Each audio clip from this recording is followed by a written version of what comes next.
Good morning. Continue the review of the conclusion of Hemshech Ayin Beis. We're on page 1406. And learning about Neshamas, where they're rooted, how they originated, the process of their, I don't want to call it manufacture of the Neshama, but essentially how God emanated a soul. The pasuk tells us, "Vayipach ba'apav nishamas chayim," that God took the clump of earth that He took from the ground and shaped it, and then blew into it. Vayipach, from the word neficha, like blowing or breathing into it. Says from his very innards, meaning a very divine personality, a divine element of energy. That's why neshama and neshima is the same word, different pronunciation, breath and soul. You see so much soul work is connected with breath, because it's actually the breath of God, be'apav, in the nostrils of this body, and nishmas chaim, a life. And that's b'tzelem Elokim. That's what causes this human being to be in the divine image. But in Kabbalah, namely Eitz Chaim, we're learning here exactly the process in more, we'll call it more spiritual language, more spiritual terms. Even though the verse in Torah, frankly, is quite spiritual, but the more detail of exactly the process. And the context here is because he's talking about neshamas and their role, their mission in this world, which is to be divine agents, to do exactly that, to come into a world that God created. The whole world is created by God. The divine is concealed, and the human being has the power to transform the world into a divine home. And we do that through Torah. Torah mitzvahs is the blueprint, so-called the operator's manual for life, that tells the neshama what it should do, but who does it, who implements it is the neshama. So on one hand, the neshama is receiving from Torah instruction. Torah Melashon Hera, Torah Oir, the guiding light, as we've been learning, that illuminates the eyes even in this dark world, illuminates the soul. That's the lower level of the soul, as it is below. So that soul looks to Torah, and it needs the Torah, like you said initially, Adaita de Nafshe, it needs it to connect to the divine, to reveal God, to weaken the animal soul, and all the resources Torah provides. And when I say Torah, it of course includes also mitzvahs, which are the instructions of the Torah.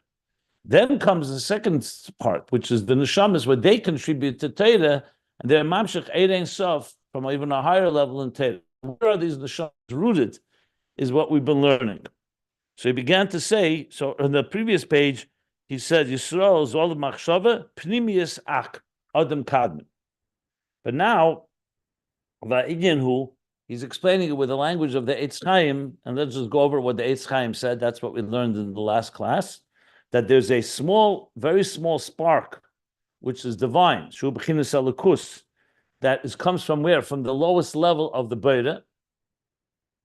As I said, I would explain what means lowest level. There are no levels, obviously, within God, but lowest level means the one that is the not the entire etzem. It's only the last expression of it, so to speak, an outer expression, but it is of the Beira. And this spark manifests the koyach nitzutz echad nivra, which can mean many different things, but I would translate it in the power of one small spark, or one spark of the nivra. So it's the nitzutz of the Beira, the nitzutz cotton that's coming from the. Think of it, if the Beira, the creator, is like an infinite ball of fire, so a spark emerges from that and becomes a nitzutz sechanivra creation, k'may aka adam de bria, and that's a neshama daka ma'od ma'od. This is a very subtle or sublime, very, very subtle and sublime soul, which is called Yechida. And in this nitzutz, this spark called Yechida, which contains the root of the other four levels of the soul, nefesh, ruach, neshama, chaya, as he continues to explain there in Eitz Chaim. That's the Eitz Chaim. Okay. Now, just a little more about Achreina, B'chinas Achreina. So actually in the beginning of Ayin Beis, I believe it was, let me see, I may even have the chapter here. Yeah, chapter 27. He asked the question, what does achreina mean? How could you say the word achreina? And he explained it similar to what it says in Tanya by tachtenim. Tachtenim sounds like the lowest in space. So the Alter Rebbe explains tachtenim means the lowest in gilui, the most concealed. So when you say high, it means a higher level of revelation, and low means a lower level of revelation. Similarly, not exactly, he says regarding Bechinas Achreina, when he said Bechinas Achreina Shebebeida or Bechinas Achreina Shebe Ein Sof, he means that God contains everything and beyond everything. So when God wants to express something, not everything, so Achreina would mean the so-called the outer expression or the lowest expression, lowest as in least amount of revealing all of him. So even though you can't really make a distinction between one part of Etzem and the second part, and the expression goes, Etzem when you grab an Etzem, one part is like the whole thing, but still, that which is expressed to like the teacher may have everything in his mind, but he's only expressing a certain part for the student to be able to consciously accept. So we say chelik elaka mimal mamash. You say chelik. It doesn't say kol elaka. Chelik elaka. It's a piece of elaka. And a piece here, of course, doesn't mean physically. Doesn't even mean spiritually a piece. It means it's not all of elaka, but what it is godliness. Whereas the rest of creation is God's product, so to speak. Godly energy is what energizes it, and its whole personality is all godly. But it itself is not necessarily a godly agent, as in the ability to express godliness in the world and reveal it to others. Like I said, a stone can't elevate a tree. A stone can only do what its function is, as it is with all other creatures. So point being is that that's the Eitz Chaim. Now we're going to continue to explain, he's going to continue to explain more details on this, about this neshama, and then bring it back to its relationship with Torah, and of course the purpose and role that the soul plays in this world. So we're on the fifth line on page 1406. You can see, if you want to follow the text, you can follow it in Ayin Beis at ayinbeis.com. There the texts have been scanned as PDF documents. V'sham, the Rebbe Rashab continued now. V'sham, there in Eitz Chaim, he quoted the Eitz Chaim, he said, Atkan l'sheni, word for word, exactly word for word, the Eitz Chaim. Now he says, V'sham, in the Eitz Chaim, he says this, Shezeu b'chinas Atik v'Arich. These two things that he just said about the spark, this spark called Yechida is the Nitzutz Echad Nivra, which originates from the Nitzutz Echad Beira, or Nitzutz Cotton, that came from the Beira, B'chinas Achrein Shebe Beira. So he said there are two parts to it. One is that it's a Nitzutz called Yechida. And secondly, it encompasses all the next levels of the soul. It encompasses, it's not yet expressed, but it's all there in a nucleus. So he says this, and Eitz Chaim says that's the difference between Atik and Arich. The Arich hu b'chinas hakalelos hakel. Arich, which is the lower level of Keser, it encompasses everything, which means it encompasses Nefesh, Ruach, Neshama, Chaya. The Atik, zeh b'chinas Tachteina shebemaitzel. And Atik is called the Tachteina, the lower level of the emanator. So Keser is an interface between Ein Sof, Elikus, and the 10 spheres. So Keser, because this Atik is the lower of the higher, the lower of the emanator, and Arich is the top, the beginning, that encompasses the Netzalim, the emanations.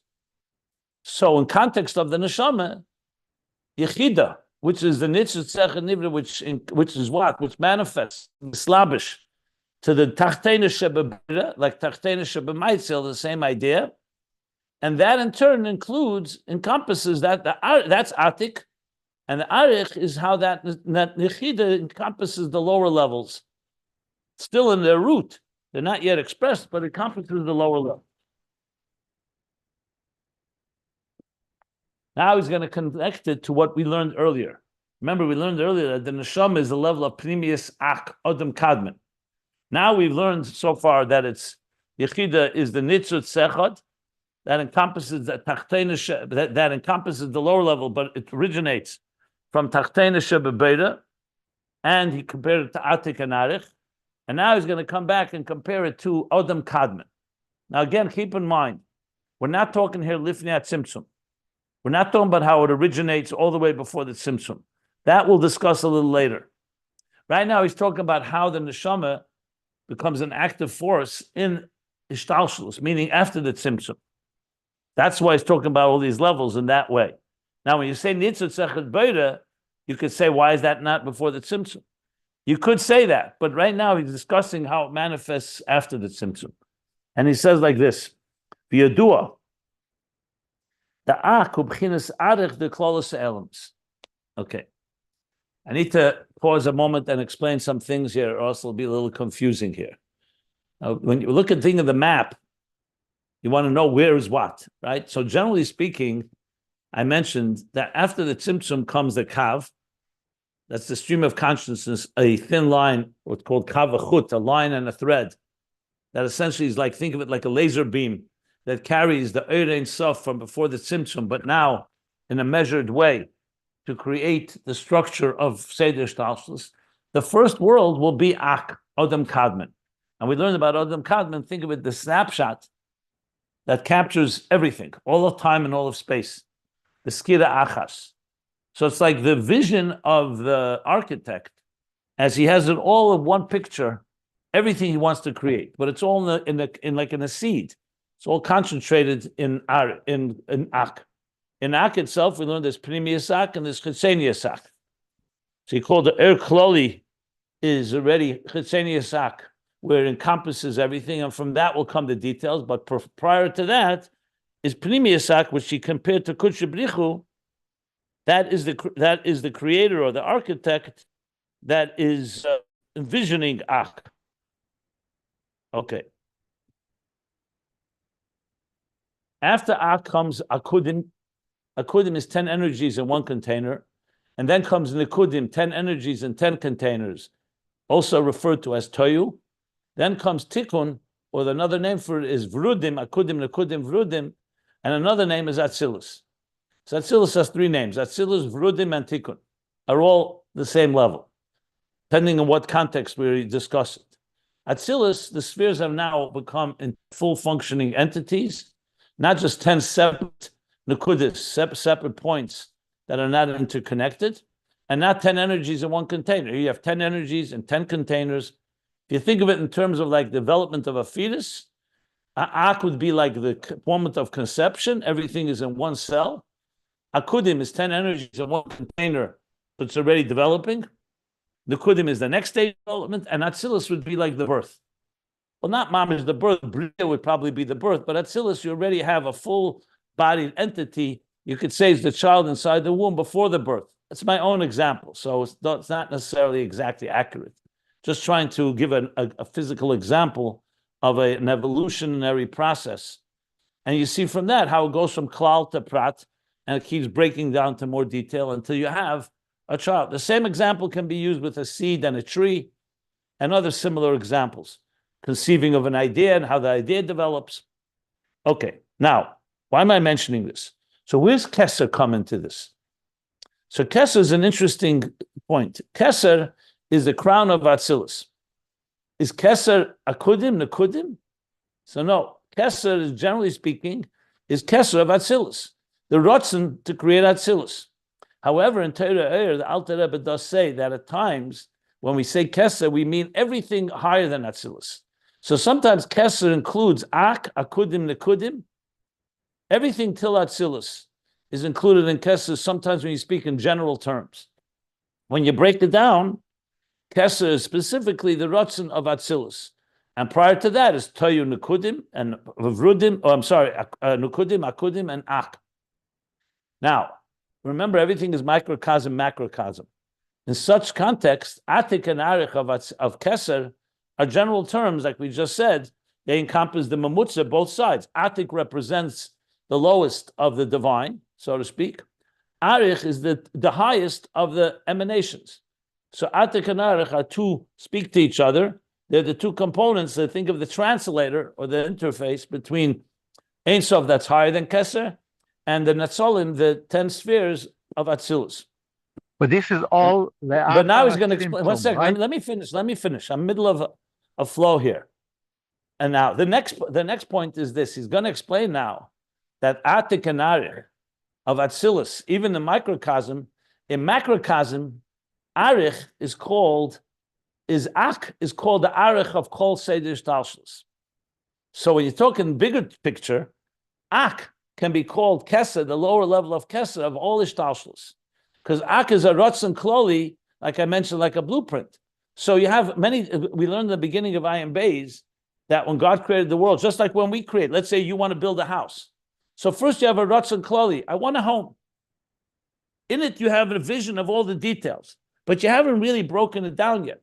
When you say Ratzon of Atzilus, for example, now we're talking about the specific Ratzon for the world of Atzilus. The Keser of Bria is the Ratzon for Bria. The Ratzon for Yetzirah is Keser of Yetzirah. But what's the Keser Kloli of the whole picture? That's Adam Kadmon, is the Keser Kloli. And in Adam Kadmon itself, there's a Chetzenius and a Primius. Arich is the Chetzenius of Adam Kadmon, as we're going to learn. And Atik is the Primius of Adam Kadmon. So now when you go back to Neshama, we'll understand the Neshama, the Arich of the Neshama is what? Is how the Neshama encompasses Nefesh, Ruach, Neshama, Chaya, which are the four worlds below it. They correspond to the four worlds.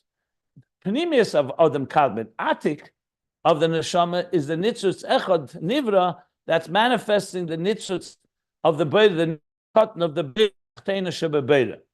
So we see from this how the Neshama has two components to it. One as it encompasses the lower levels, and the other as it's manifesting the higher levels of the divine. And now we'll learn it inside, and you'll see how it's expressed. Do you want to ask something? I have a question. On the there's Arich Anpin, and then there's what's the other one? Is that also Atik? Arich okay. and Atik. Sometimes So the full name is Atik Yemen and Arich Anpin. And that's what you were just explaining now. I just right? said Atik and Arich. Yeah. I just said. Yeah. Okay, thank you.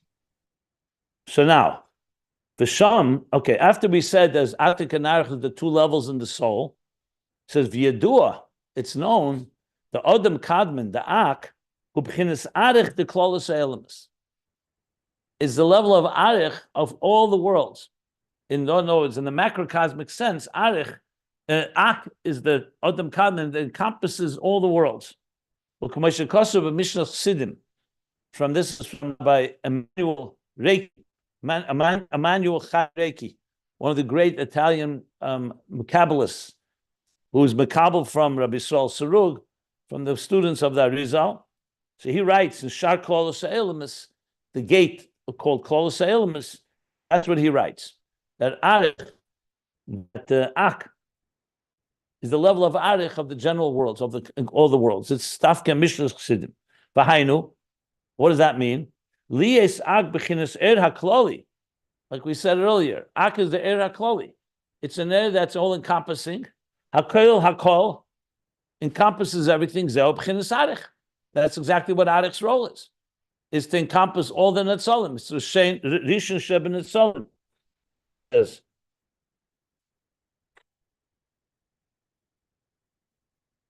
Okay. So now that is how it relates to the Neshama, the two parts of the Neshama. Now I was going to go back to what we learned that Kutshe Brichu is Takel Baraisa Bara Alma. Barnash, we said Barnash, Mistak Baraisa V'Koyim Alma. The two steps where God creates the world by looking into the Torah. And the Neshama, if Barnash, a human being, looks into the world and preserves and looks into the Torah and preserves the world. So he says like this now. As we learned earlier, is b'chinas primiusak. Zeu b'chinas atik. That's already the higher level. When you say Kutshe Brichu is Takel Baraisa, is Kutshe Brichu is a level of primiusak, atik, in the context of what we're learning now. And v'hatera, and what about Torah itself? She b'chinas er kloli hadizeh b'chinas chitzeniusak. And Kutshe Brichu is Takel Baraisa. We're talking about Torah as it's become a blueprint. That's the level of chitzenius ak.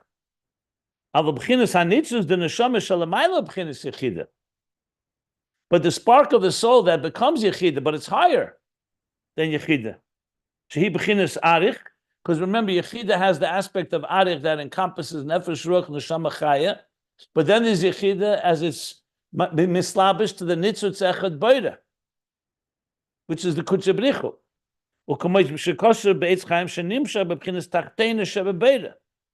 That this nitzutz and shama, which comes from tachtena shebebeda, so it's even higher, originally higher than yechida is already when it becomes a nitzutz echad nivra. If you look at the language, he said nitzutz echad nivra shehu shehi neshama daka hanikri yechida. That's already how it's become a spark, a created spark, so to speak, or a spark in a created entity called the soul, like Adam Debriya. But the spark itself originates from tachtena shebebeda, like he said in Eitz Chaim. So it's higher than Teda because Teda is the lower level of chitzenius ak, or the level of Arich. So the nitzutz of the neshama shalamayla miyachida, that's the level of Atik, tachtena shebebeda. V'hainu. Well, let me stop for a moment before we continue. Any questions? Because again, this is quite concentrated and dense. But yeah, keep in mind, besides that I'm explaining it, I also looked in the Maimer of Biri Azer from the Tzemach Tzedek, where he elaborates. So there, it's actually much more elaborate. The Rebbe Rashab is condensing it more. But I'll spell it all out in a way that we can understand it all. Yeah, go ahead. Sorry. Torah is probably higher than Arich. This is what Torah is. It's Chad Kutchabrichu. Well, the Rebbe Rashab is saying this. What are you saying? That the Rebbe Rashab, what you're bringing from other Maimorim now, or we're learning what he says here? I'm trying to understand. How could we say it? Then we say yesterday I gave a long discussion how Torah, that the Biri Azer asked the question, why does God have to look into the Torah to create? He wrote the Torah. So why does he have to look into the Torah? So I gave a whole discussion on what is a mamutza and how the Torah serves as a blueprint. Right. Is the Torah rooted before the Tzimtzum? I gave a whole discussion how everything is rooted before the Tzimtzum. But we're talking now how these are functional entities in existence. The Torah is. He also say, why don't you ask the question? It says Torah leba shamayim hi. Torah is rooted even higher than shamayim. Why do we say Torah leba shamayim hi? Because the purpose of Torah is to come down here and serve as a blueprint to guide us to change this world. We're not talking now. We're talking about how the Torah is a functional entity in the context of Torah and Neshamas. Like we said, there's two levels in Neshamas. Neshama says they are below. The Torah is higher than that, but the Neshama says they are above. It's higher than Torah. Okay. So continuing on, any other questions? Could you repeat everything you just said? Would you That was Excuse me? just sorry. Repeat everything I just said with the last hour? The entire class, yeah, because it's just Why don't you just allow me just to finish what I asked before? Since we're recording it all, why don't you just listen to the recording? I will. I'm sorry, Rat. It was a joke. I'm sorry. Sorry. The same, what you said, Bishol. You said that the Neshama is called Torah, right?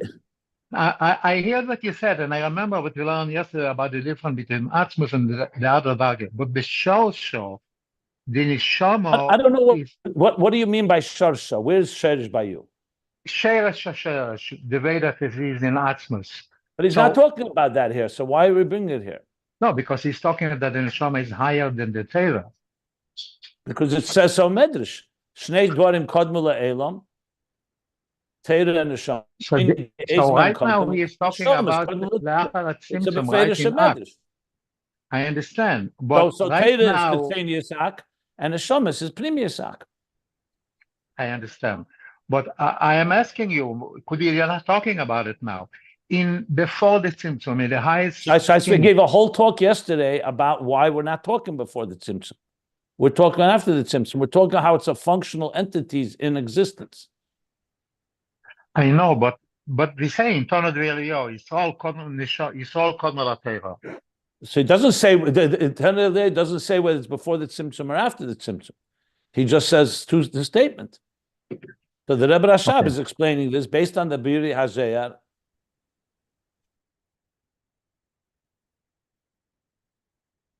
When it says Kutsha Brichu is Tako Baraisa, he's saying Kutsha Brichu is Pnimius Ak. He's not calling it Atzmus. He's not talking about Lifnei Tzimtzum. He calls it Pnimius Ak. And that's the levels we're talking about here. Yesterday I explained what it means, all Lifnei Tzimtzum. And we'll talk about that later. That's not what he's saying here. And I don't want to confuse. It's not what he's talking about here. He's talking about how it manifests. You can call it in Seder Ishtalshus after the Tzimtzum. I even explained that everything after the Tzimtzum is rooted before the Tzimtzum. But before the Tzimtzum, you can't really talk about entities. There it's all conceptual, more or less. Or not more or less, completely conceptual, which only for us, just for us to have a language. Chassidus points out this never spoke about before the Tzimtzum. It's a chiddush of Chassidus to tell us and give us a glimpse under the dashboard, so to speak, behind the curtain of what's going on there. But there too, whatever you say after the Tzimtzum, Sral Kodmu L'Teira is also Lifnei Tzimtzum, if you want to dafka talk about that. We'll talk about that shortly. He's going to talk more about Neshamas and Teira on higher levels as we go along here. Keep in mind, Teira is Teira so it's rooted in HaAtzmi. Neshamas are rooted in HaAtzmi, as we're going to learn soon. But we're not there yet. Right now, we're talking about how it's in the world of Ak. Okay? Understood? Thank you. Are there any other questions?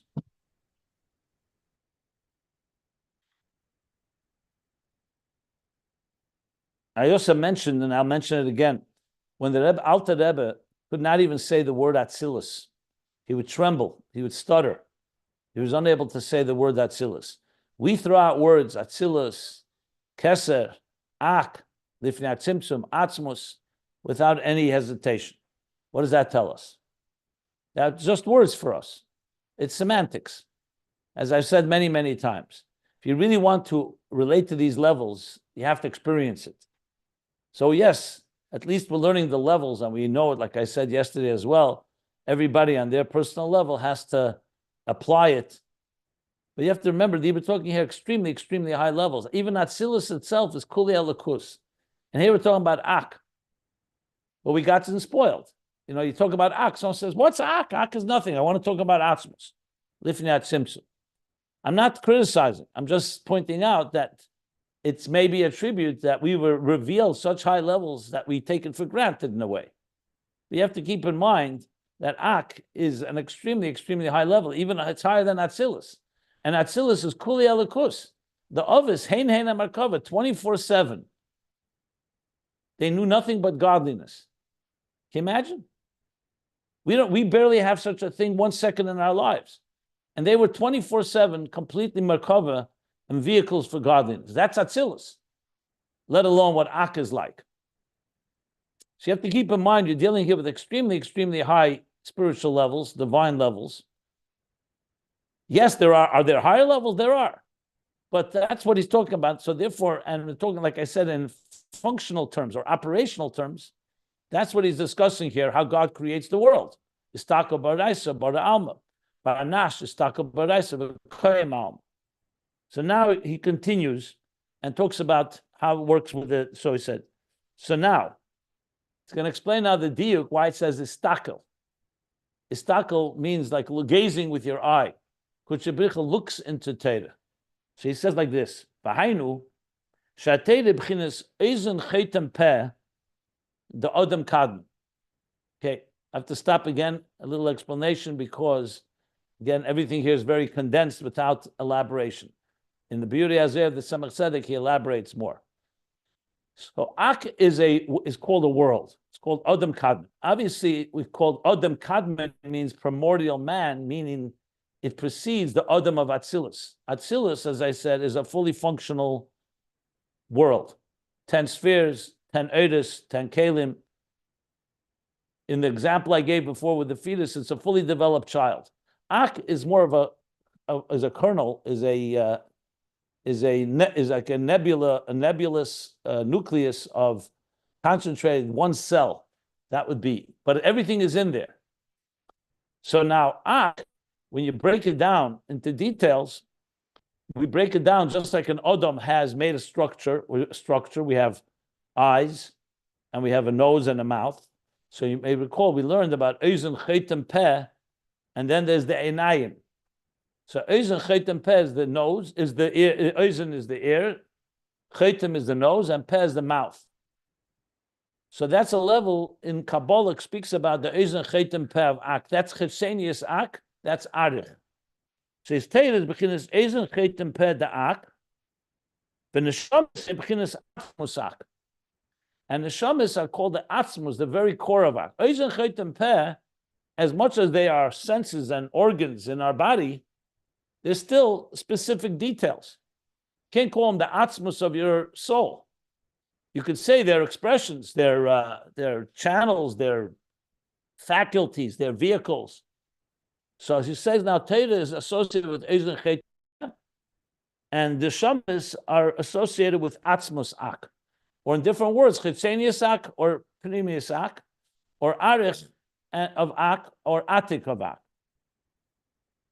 Now, Behine, the Torah, yes, beginnes Pnimius v'Chitzenius. Now in Torah, there's also an inner and an outer.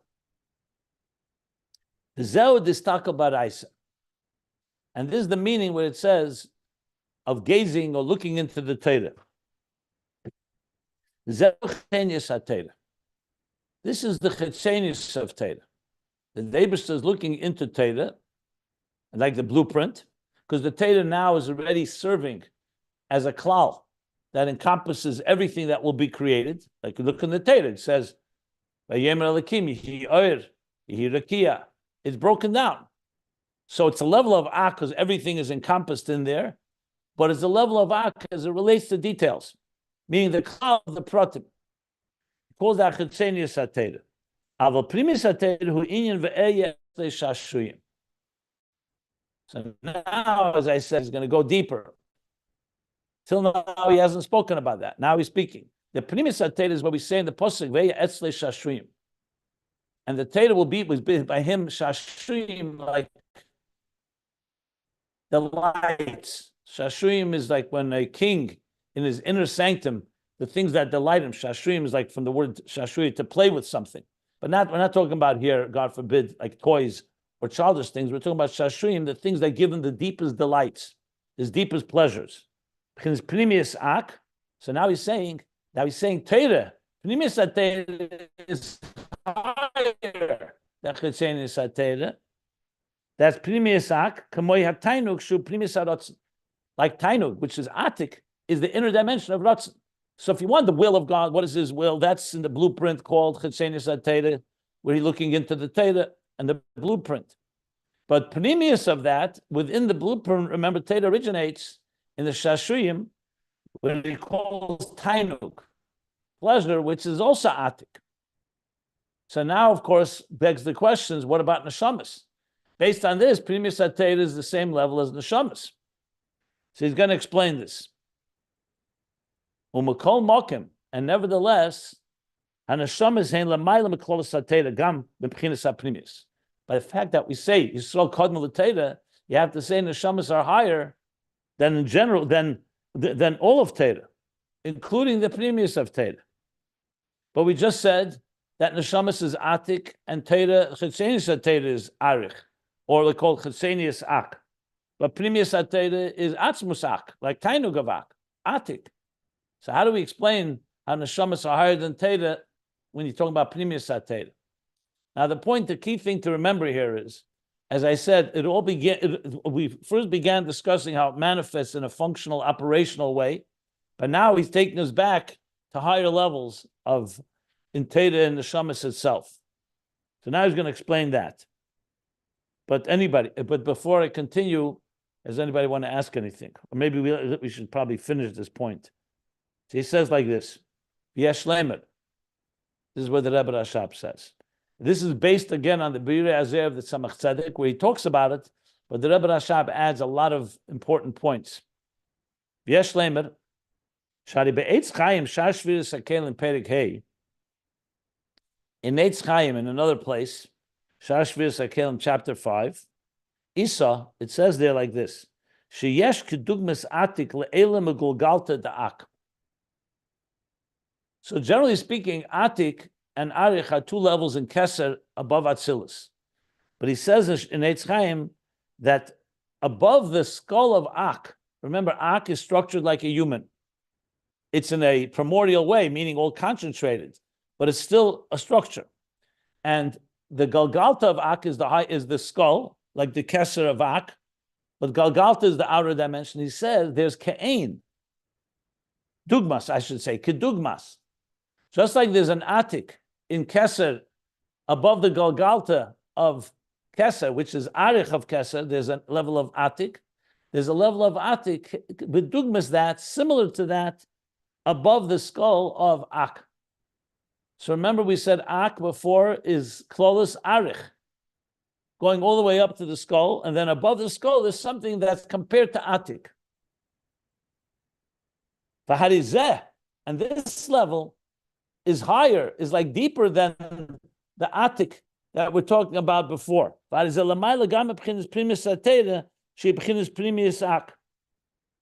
is higher even than Primus Atera, which is Primus Ak, because Primus Ak is still Ak. And now we're talking about a level of Atik that's higher than that. So when we said before that the Neshamas are Atik, which is, so now it's an Atik that's higher than Ak.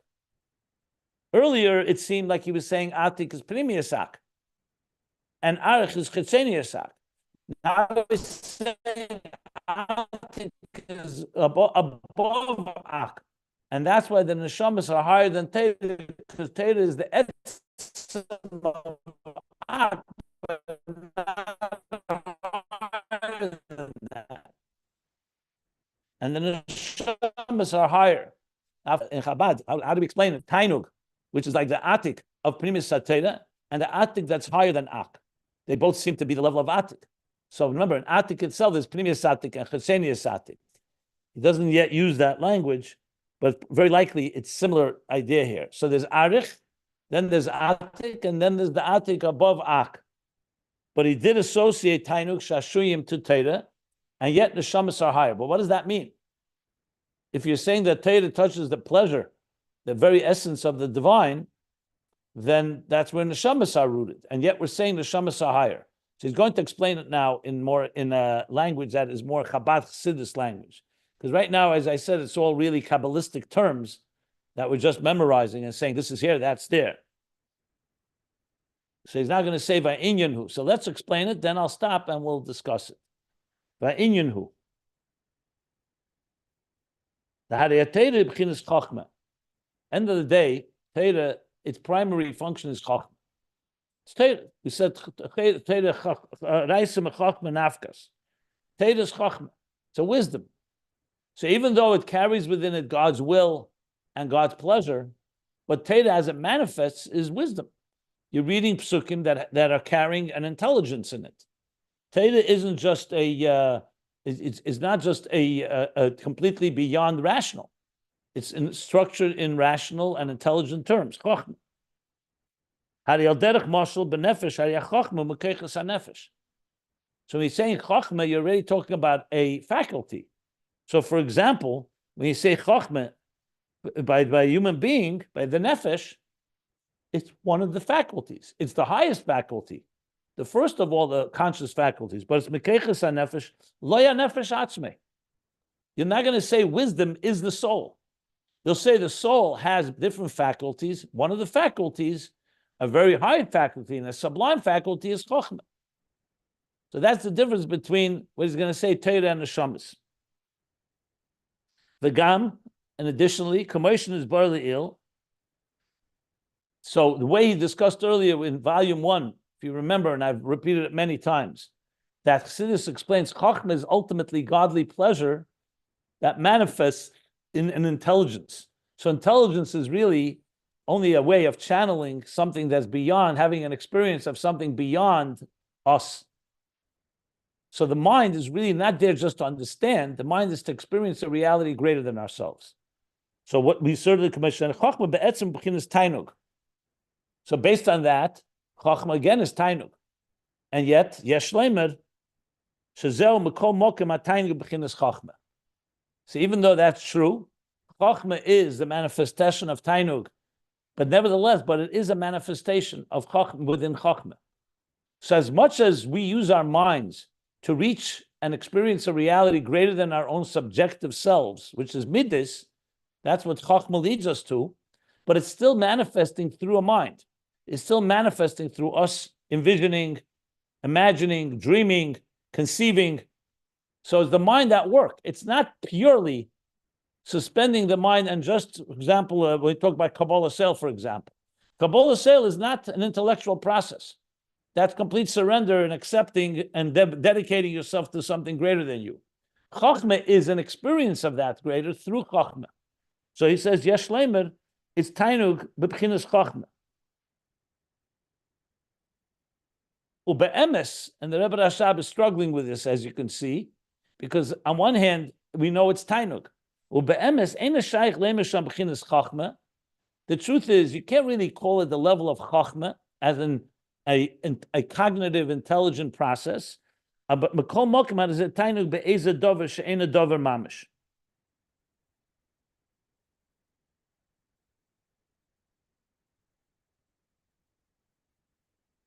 Nevertheless, you cannot call it also the etzem hanefesh. Remember, I said before, Chachma is still a faculty. It's not who you are. It's what you do. It's a faculty. It's a powerful faculty. It's a faculty that touches the deepest parts of who we are and expresses that, but it's still a faculty. So he's saying, so even though you can't call it,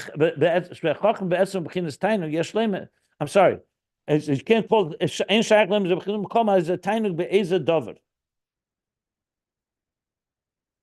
She'ena dover mamash.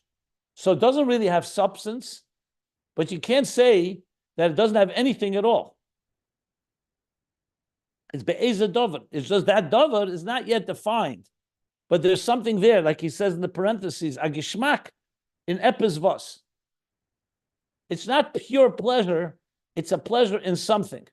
So let's say you're contemplating on the meaning of existence or the majesty of existence, but there's a contemplation going on. So it's true, you're reaching a point, like I've explained many times, like being in the zone, we talked about that yesterday, where you're completely absorbed by the beauty of nature around you, but it's still the beauty. You may not feel it, and you may not consciously experience it, but it's still an experience of something. It's not the thing itself. So even when you're completely absorbed by it, let's say you're reading a book and you don't even realize you're turning the pages. You're completely absorbed, but still there's a book there. It is through the words on the page that is bringing you to that place. So he's calling this a little similar, reminds me of what we learned earlier. We spoke about Bria, the world of Bria. He said it's not a yesh, but it's not a yesh. It's not a yesh, but it's not yet a yesh either. In other words, it's outside of the realm of complete, devoid of anything. Something's there, but it's not yet of substance.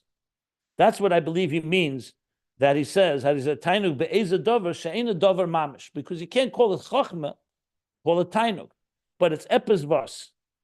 Lo ya Taanug ba'atzmus levad. It's not the pleasure where you only have the atzmus itself without any other thing at all. Taanug amolkov. She'ena b'shum dover klal. 1 second. Lo ya Taanug ba'atzmus levad, she'ena b'shum dover klal. That's already a level where you're experiencing something that it's not connected to anything else. It's not connected to a wisdom, to an understanding. At the end of the day, Torah is Hashem Bereishis bara Elokim. There's something that's there. It could be pure God, divine pleasure. And I'll discuss this. This needs a lot of explanation.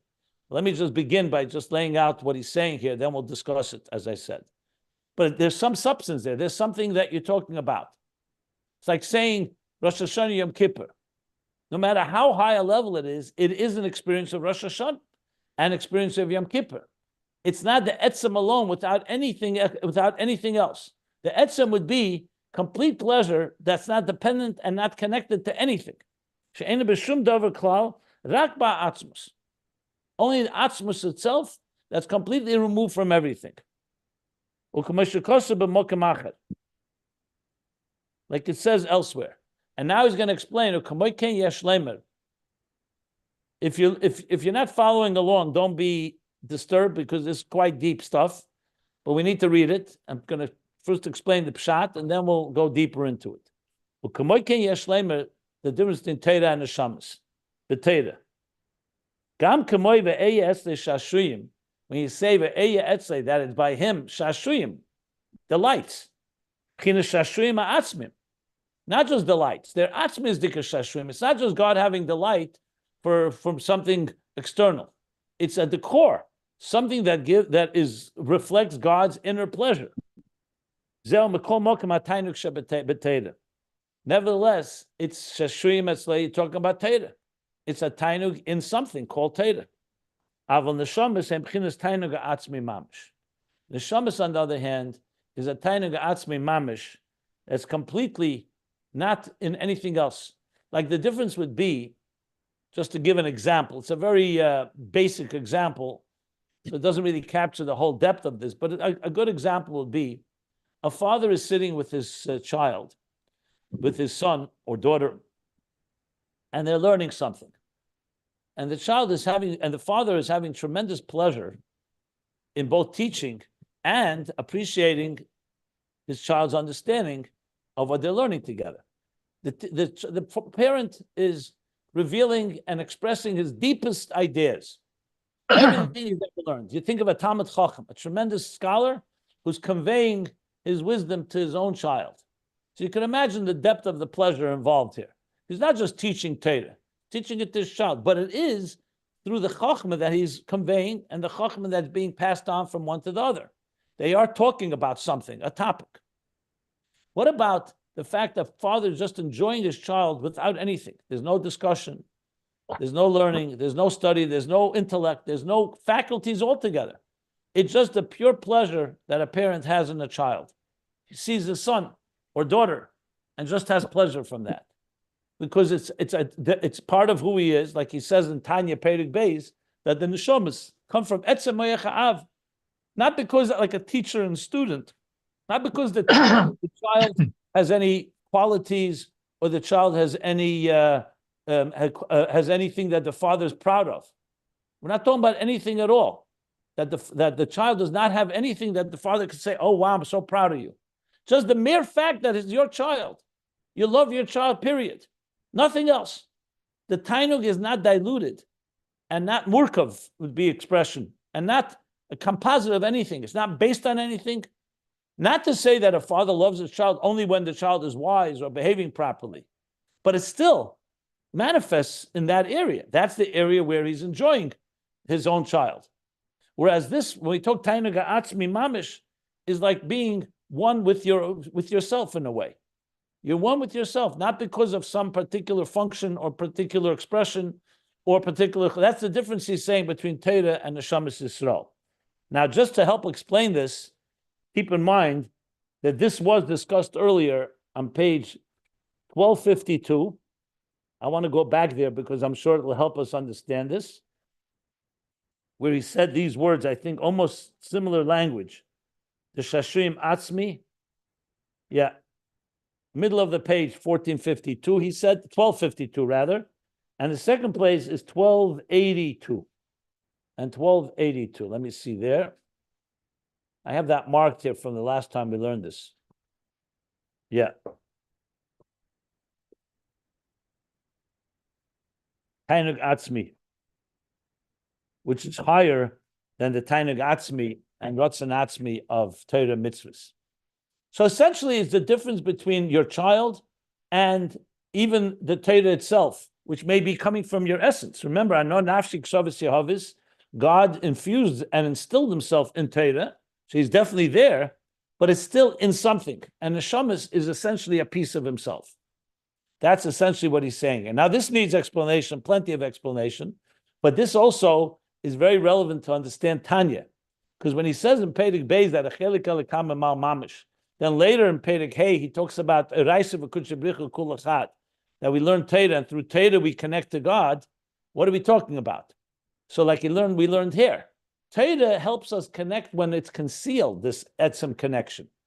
But the neshamas be'etzem are one with God, are much closer, are higher than Torah's connection.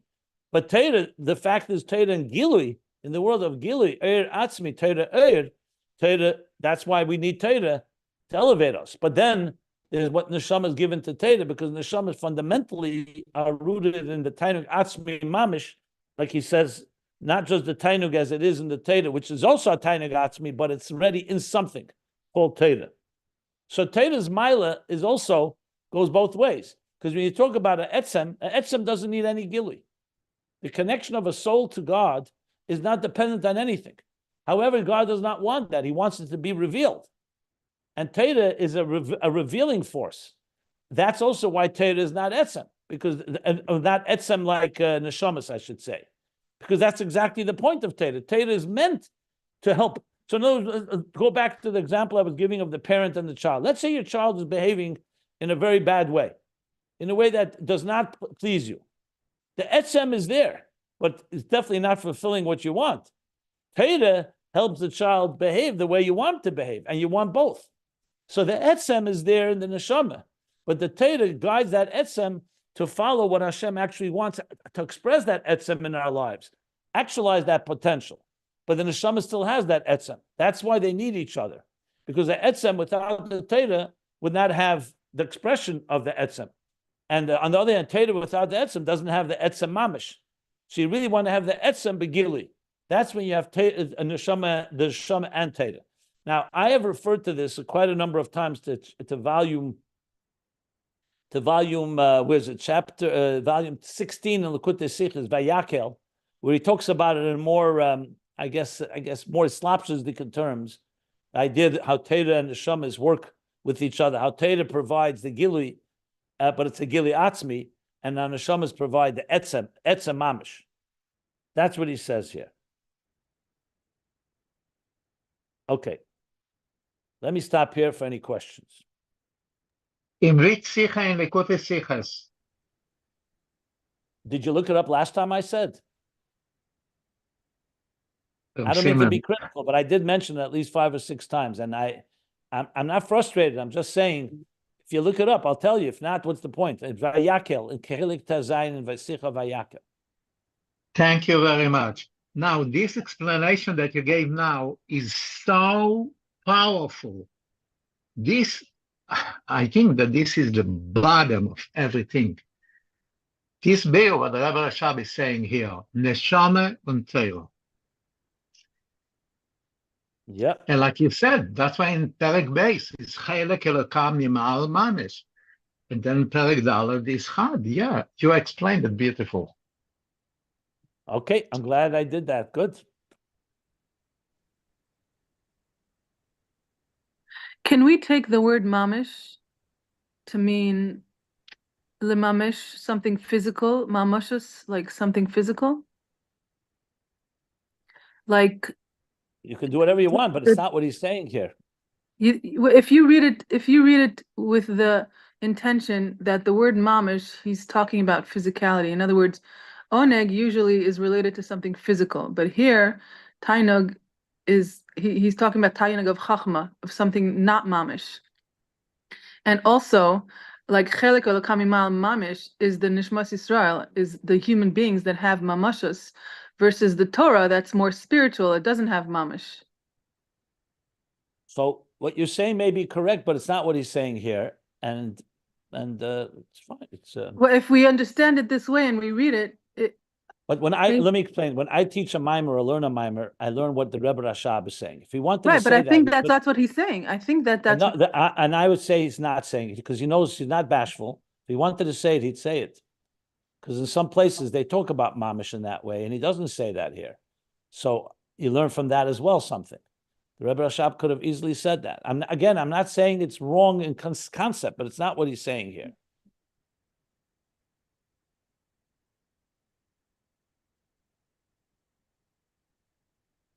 If you talk about chelik elakama mal mamash, there's a number of interpretations in that word mamish, and one of them does talk about mamoshes, that it comes down into the physical reality. Correct. In other words, Hashem has no physical being. Yeah, but you understand. 1 second. I am teaching a mimer that says here, not what it says elsewhere, and No, that's very vital. The Rebbe no, Rashab wanted to say it. He could have said it. He didn't. What does that tell you? What? Okay, so you're not. I'm not as learned, obviously, as you are. But to me, when he's saying mamish, I think that that's what he's saying. But if you're saying elsewhere, I'm disagreeing. I'm saying it's not what he's saying because he could have said it. I didn't say it's wrong conceptually, but it's not what he wants to say here. That's very important to keep in mind. In Chassidus, you can bring many things from other places, but the fact that it's not said that way here, there may be a reason. Does Atzmos have anything to do with physicality? Not what he's discussing here. It's a completely different discussion, which is fine to have. But you have to remember, I'm teaching what it says here. We're not talking just conceptual ideas. That's a discussion, a separate discussion. I told you there are places that talk about chelik elikam mal mamish in that context, and I can refer you to that. You can look it up in the commentaries on Tanya. You'll see they bring that, they cite that. So that's a good discussion, but it's not what he's speaking about here. And frankly, for me, it just can be also confusing because if it's not what he wants to say, why are we talking about that? Because I think it is what he wants to say. Okay, and I disagree, respectfully. I have a question. What he wants to say here is very clear. He wants to explain the difference between Torah and Neshamas. And he's explaining it that Torah is a Taanug with something, epis, Chachma, however you explain it, and Neshamas is pure Taanug without anything else. If he wanted to add that Neshamas have a quality that they come down below inside of a body, and the Lakus becomes Mamoshes, he should have said that. He could have said that. But he doesn't. Not here, at least. Is that correct? It's correct, but he doesn't say it. So I'm quite aware of that meaning.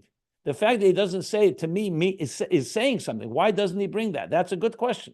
Why doesn't he explain that the mile of Neshamas over Torah is that Torah doesn't come down into a body? Torah retains its elikus always. It's a divine thing.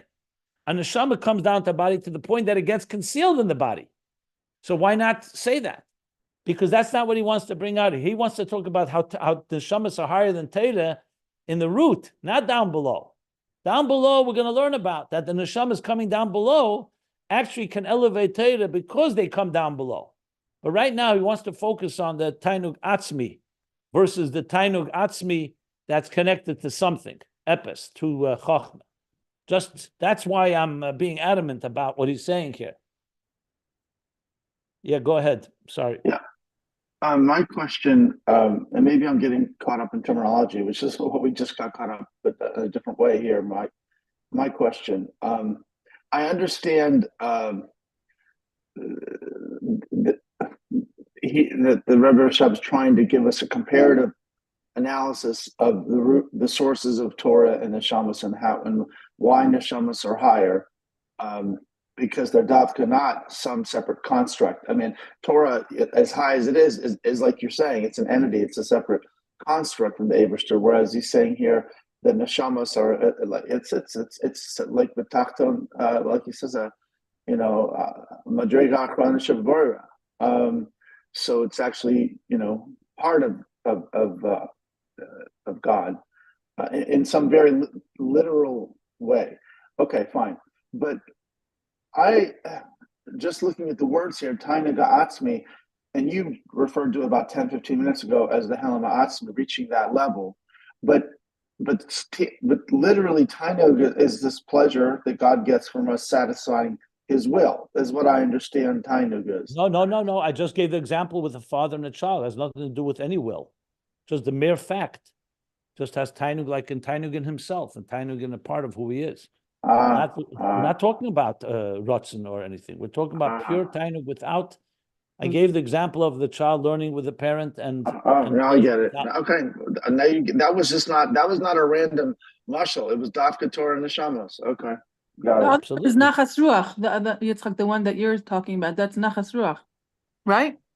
I don't know. I all I'm doing is trying to understand the difference between Taanug and Ratzon, but that's not Rabbi. Yeah, I mean, no, that's not. I'm not sure what you mean, but maybe that's my question. But that's not. I mean, I wasn't thinking of that when you said that. I was trying to understand how Neshama can be, a part of God, and yet Taanug is And an that's the example experience. I gave. That's why I gave the example of the parent and the child, just the pleasure of their connection without anything else. And there's a pleasure that's connected to something Yeah, that yeah, they're doing together. that was a very helpful mashal. Now the mashal is even deeper than one that meets the eye. It's a perfect mashal. It's unfortunately not perfect. There are some No. problems with it, but for the purposes that we're discussing, it is definitely helpful. Yes. But a neshama is still a thing. Like a child is your child. And when born. Well, the neshama is a thing when it comes down below. Oh, But okay. the neshama, as it's encompassed above, it's like enjoying yourself. Exactly. That's what I'm saying. So your mind, your DNA is in your child. No, I didn't say that. It's before it became you. There's no you yet. Here, it's a level of the neshama that's rooted in a place that's not manifest in anything. It's an extension of yourself. It's you. You're saying it's you, basically. Yeah. Yes. Okay. Thank you. Now, yes, a neshama is not God. Obviously, a neshama is only a chelik elokah, but what it is nothing but. Torah adds something. Basically, it's God's wisdom, God's pleasure, God's will, God's mitzvahs. It's all divine, and it's all a Taanug and Ratzon HaAtzmi. It's not like the Taanug and Ratzon of creating the existence. Torah is an HaAtzmi, is the Taanug. However, it is something that, like he says, there's something to talk about here. There's some entity here. I have a follow-up question, and we're getting late, so it's probably finished reading.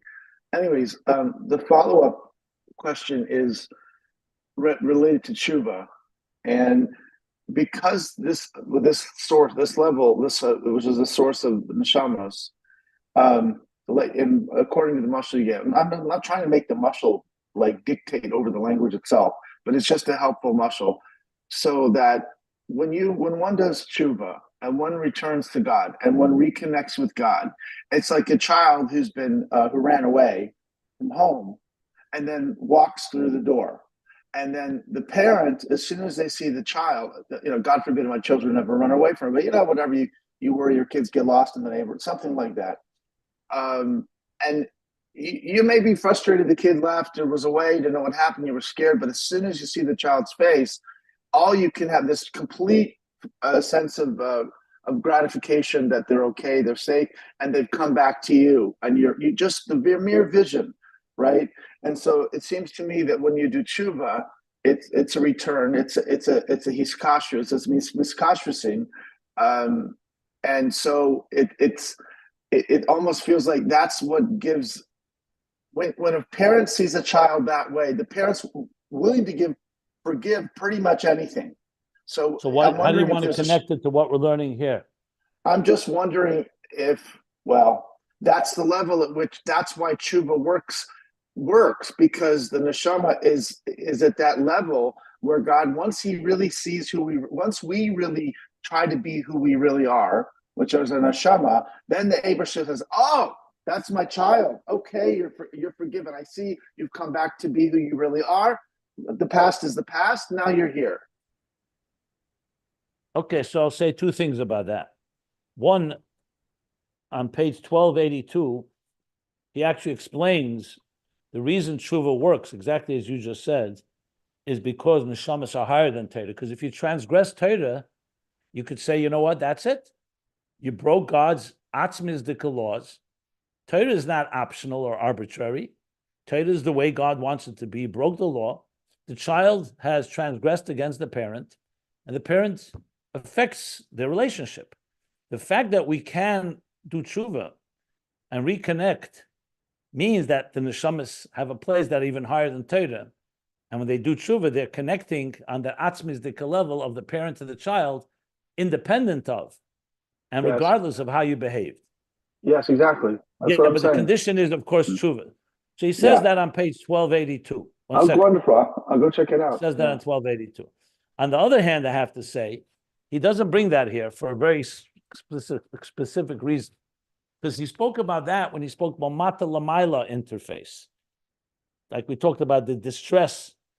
I don't know who it was, maybe someone from this class. I spoke about it last night on my life about the question about Yom Kippur being Shefer Gadol that wakes up even the Nefesh Habamis, not the Nefesh Elikis, that the Nefesh Habamis in its distress does tshuva. And I spoke about it in case anyone asked the question. A month ago, someone asked this question. So I decided to talk about it yesterday since we're coming from Yom Kippur. But there's a reason he doesn't talk about this here, because here he's not talking tshuva and distress. He's talking here really Torah and neshamas. So it's true, neshamas are higher than Torah, but he's still talking about neshamas and Torah in the context more of a call avodas tzadikim, even though it's going to connect to tshuva, but that's mamata l'mayla, real mamata l'mayla. So though it's connected to the point that the neshamas are higher than Torah, but here the main focus is neshamas higher than Torah, that neshamas are mashpia into Torah, like we learned before that neshama. So I know he's not talking about tshuva. I wasn't suggesting he was talking about tshuva here at all. I was just suggesting that that's because he says that on page 1282. He says that on 1282. Okay, wonderful. Thank you. Okay, we'll stop here. There's more to go. But I'll stop here by the parentheses, 2/3 of the way down on page 14.